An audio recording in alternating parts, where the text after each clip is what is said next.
Hello and welcome everyone back to the Hold for Hold Pro Wrestling Podcast. I'm your host, Jaime, if you did not know that already. I'm sat here, actually laid up here, in not the Hold for Hold headquarters, formerly known as the Cramped Closet, and then transitioned into this desk that would build directly outside of the closet in my bedroom. But now I'm fully in my bed in the bedroom.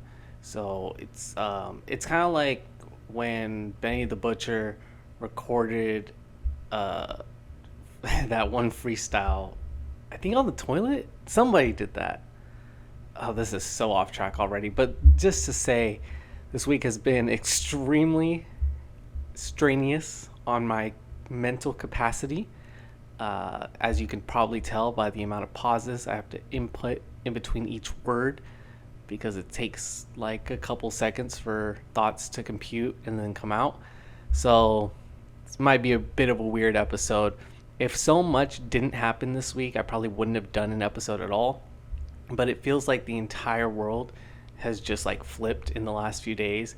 And I think I really need to talk about it. But we have so much to cover and I didn't write any notes. This is purely straight off the dome, just flowing here as I go. So if you enjoy this chaotic content, I'm glad you're sticking around, because hopefully I never do another one of these episodes, but who's to say I won't. So let's just start off with the one thing that's really been wrapping my brain this week. CM Punk. Phil Brooks.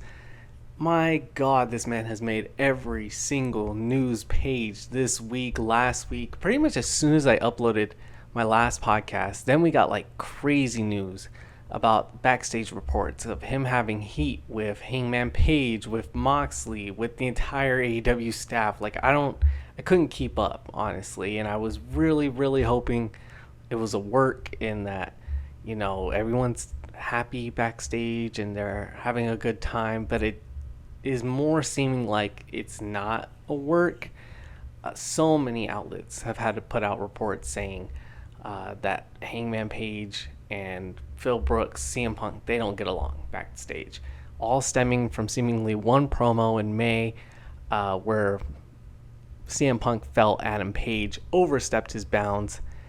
And listening back to that promo, I didn't necessarily see it. I was like, it sounds like a normal promo, although I think I covered that feud, if I'm not wrong, and I remember saying this feud is weird, that he has to be this way, like that Hangman Page on the flip of a dime has to be a heel essentially.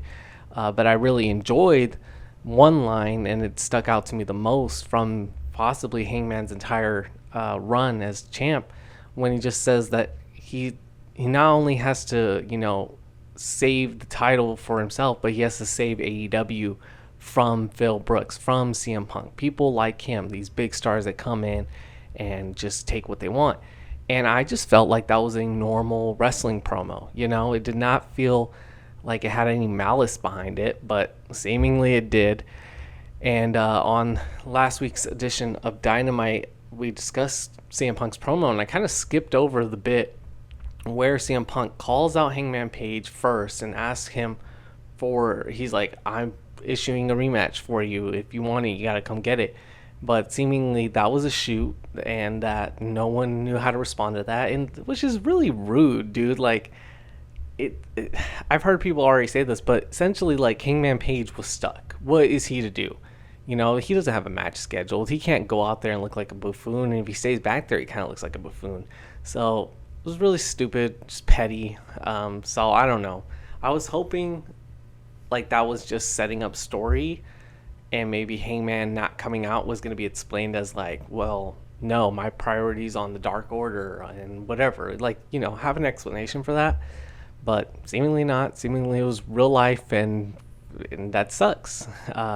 It's definitely I don't want to say hindered my enjoyment of AEW, but it has a little bit of I'm a little on edge when I see the CM Punk segments, and I'm like, I hope that everything's okay here, because like I love CM Punk, I love his run in AEW so far. I thought he's had an amazing run so far, and we were going really good places before this injury, and then this injury happens, and I don't know if that's the switch that flipped. I don't really understand it, but I'm hoping we can turn this around, and so does Tony Khan, apparently, because that's the other thing that's come out this week. Apparently, Tony Khan has had to sit down everybody, all the parties involved, and just kind of like blow off steam and be like, we need to get this settled. So there were some reports about that yesterday, because I guess the meeting happened yesterday in the daytime, and basically Tony Khan just explained, I hired a bunch of new talent relation people, I hired a bunch of new coaches, and all the EVPs are here. So if you need someone to talk to, if you feel like you can't reach me, these are the people to reach out to, and this is how you do it. Like, send up an organization, essentially, which is what they needed if they didn't have that already. And that's important. People need to feel heard. People need to feel creatively involved in their presentation on television, advocate for themselves. And if the only way before they felt like they could advocate for themselves is to talk to Tony Khan directly, that's not a good system, because obviously Tony Khan is busy. He's a busy guy. So I don't know. This brings us to sticking with CM Punk specifically. This brings us to last night's Dynamite. Oh my God, this was the most shocking thing I've seen this year. It's possibly as shocking as when Goldberg beat Brock Lesnar at Survivor Series in 50 seconds or whatever it was. This was insane. So last night on Dynamite, we had the title unification match between Jon Moxley and CM Punk in Cleveland, Ohio. And I'll explain why I stress Cleveland, Ohio here. Not only because I lived in Ohio and hated it, but different reasons. So CM Punk, he starts off the match. I mean, this is a quick match, by the way. This is a 3-minute match. 3 minutes and 19 seconds. So Moxley, CM Punk, they trade a collar and elbow tie up. Moxley gets him into the corner. He starts just raining forearms on him, really stiff looking forearms. CM Punk gets up, catches his breath, hits him with a high kick, and the foot that he used to keep himself balanced, I forget what they called it. I think they called it the pointer kick or the pointer leg, whatever it is. The leg that was not kicking. It seems like he twists it, and so he goes down and he immediately starts screaming that his knee, his foot, and commentary stressing, oh, that's the injured foot. That's the foot he injured. Did he come back too soon? Is this going to hinder him? Yes, it immediately hindered him.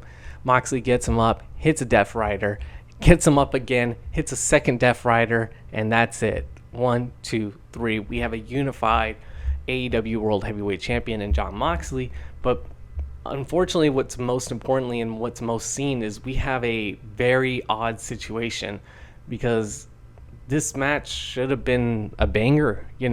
They built this up the entire second hour. They're like, we're giving this match the entire last hour of the show in case it goes to an hour long match, and which it helped me specifically, because I was like, man, this isn't going to be the main event. But then when they said that, I was like, oh, okay, maybe it's just going to be a really long match, and they didn't want to put it at the end in case they run out of time or whatever. But no, really short match. So obviously added to the surprise factor there. But we just had MJF and Wardlow, right? We just had that weird finish. And I don't want AEW to have every big match they have this year end in a weird finish. Yes, it's a decisive win, but it's also not, because you can read between the lines and see something's weird here.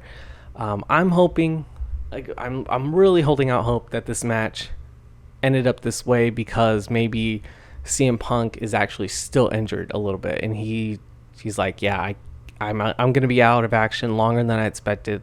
Let's just get the title off of me and move on when I can come back, and then maybe we don't see CM Punk until Full Gear or something like that, when he's actually healed up and can take on Moxley in a pay-per-view match.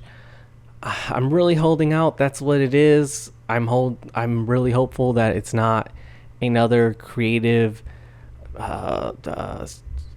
fight skirmish in the back between parties of like who needs to go over here and I need more money and whatever. Like, I just want wrestling to be wrestling, and I just want to enjoy stories. And so we're going to see how this turns out. The reason I did stress about Cleveland before is apparently Cleveland is specifically CM Punk's worst town. It's associated with a lot of bad memories for him.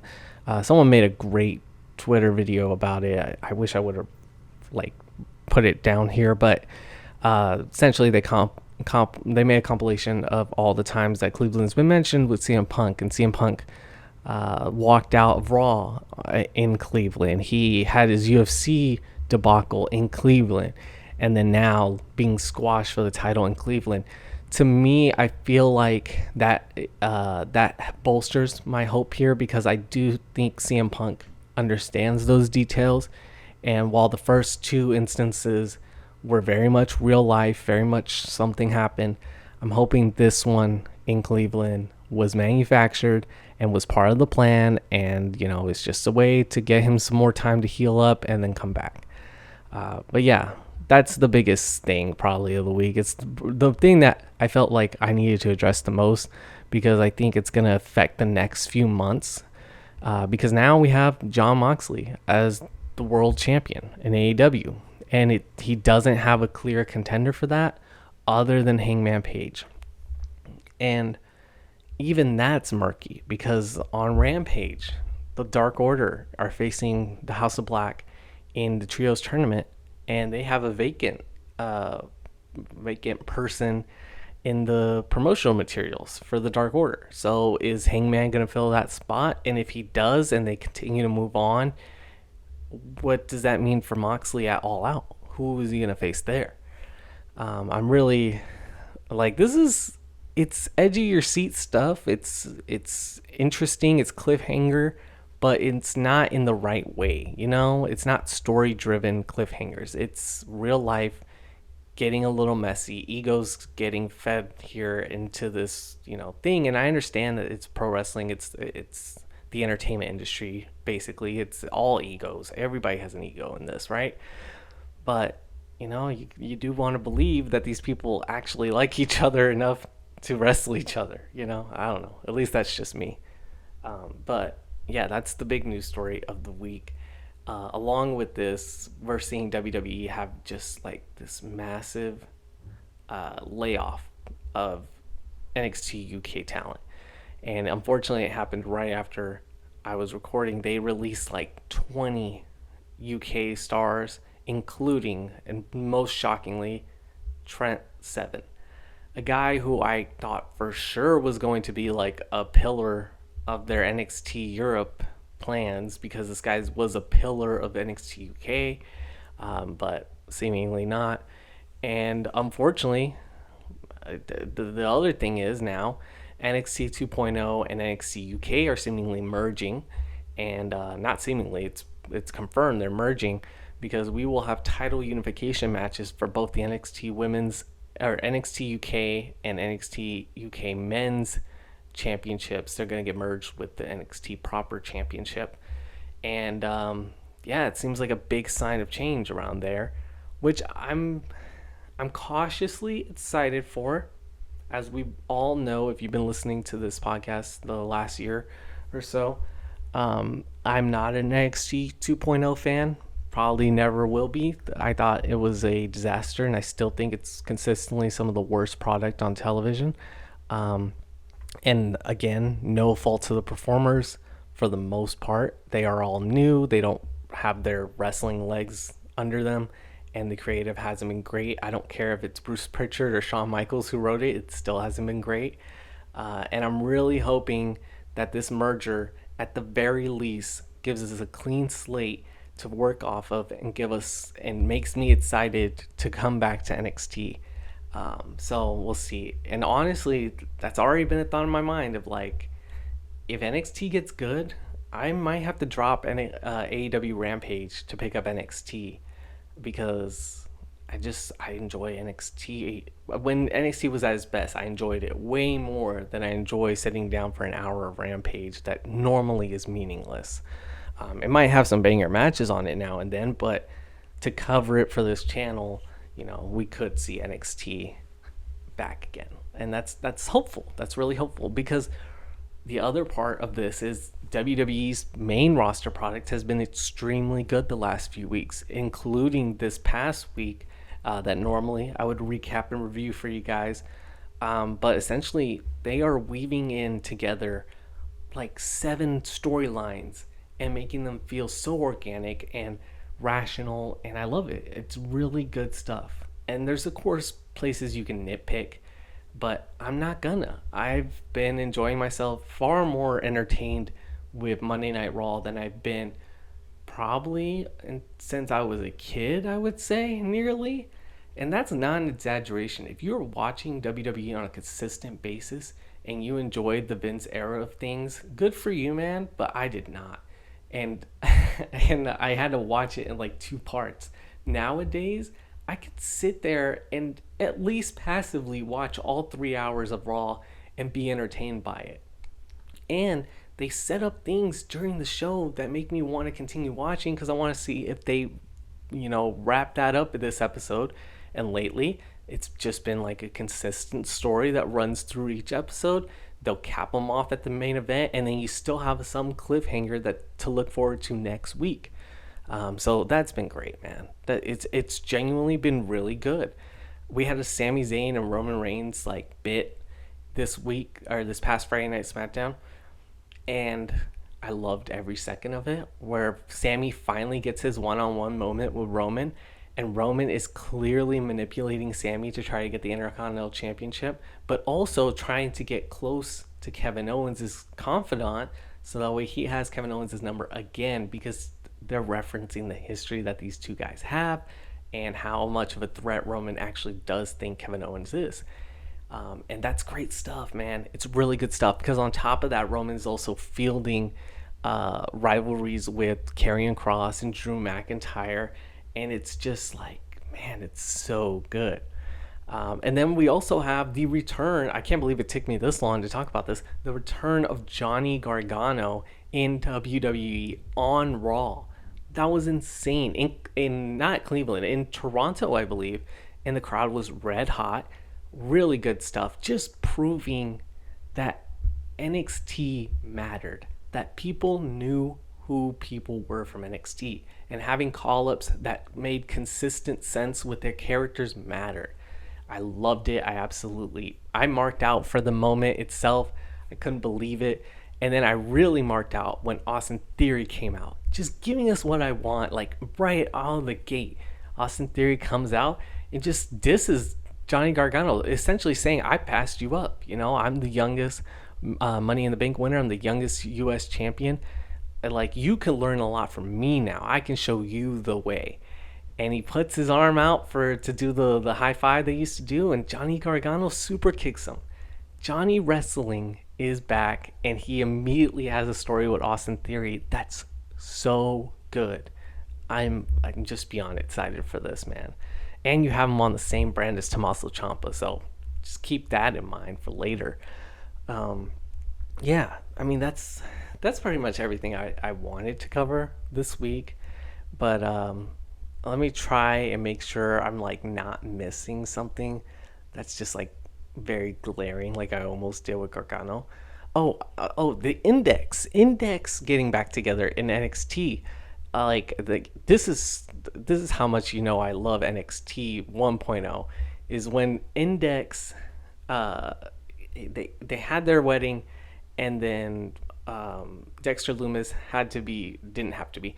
Dexter Loomis was released by the company. Now he's coming back, as we've seen. He kidnapped The Miz this week as well, which was really good. But he showed up on NXT 2.0, and him and Indy embrace in the ring. And I'm not going to lie, I kind of got emotional. Not just in the aspect of these guys as characters, but as these people as people. Because imagine, your coworker, your friend, your work buddy, right? Like someone that you go to work with and you consistently can count on them to lift your spirits, to be a good person, and all of a sudden they get fired for no reason. Literally no reason other than to be fired. And then they come back like, how would you feel, you know? And so for these people as performers, I felt like that moment was really special. It really was. And I enjoyed it so much. And of course, and it continues the story too, because the police come and they try to arrest Dexter Loomis. It's great stuff. It's really good. It's a really good continuity between everything. And yeah, AEW, while they have consistently the best matches on television, I think WWE is winning big time with stories right now. There are so many stories that I'm just very much looking forward to getting resolutions to and continuing on the journey that these stories are taking me. Like Dexter Loomis being my top story for main roster WWE, I never thought would happen. You know, I thought that guy had a ceiling on NXT, and while I loved him in NXT, I always thought, oh, well, he has a ceiling. Like, it's very clear. But right now, it doesn't feel like he has a ceiling. That's the thing. It feels invigorated. I don't know. I can't explain it. I just really have been enjoying wrestling lately.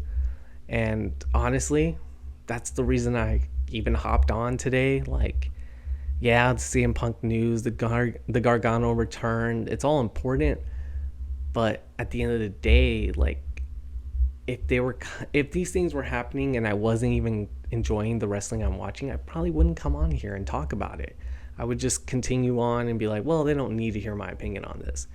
But I think it is important to like truly air out everything that's going on in the wrestling world, of like what's really the positive change that we're seeing right now is unlike anything. And I'm speaking not only from WWE getting better, but also from just like the community itself feels healthier when both brands are really strong.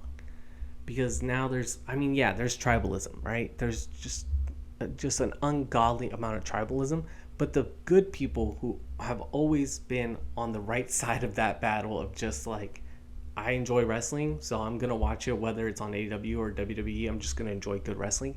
These people, myself, other hopefully listeners of this show who understand that concept of liking what you like and not having to hate specifically on some branding or marketing pitch, whatever the hell you guys are stuck on, you know, just enjoying pro wrestling for pro wrestling's sake.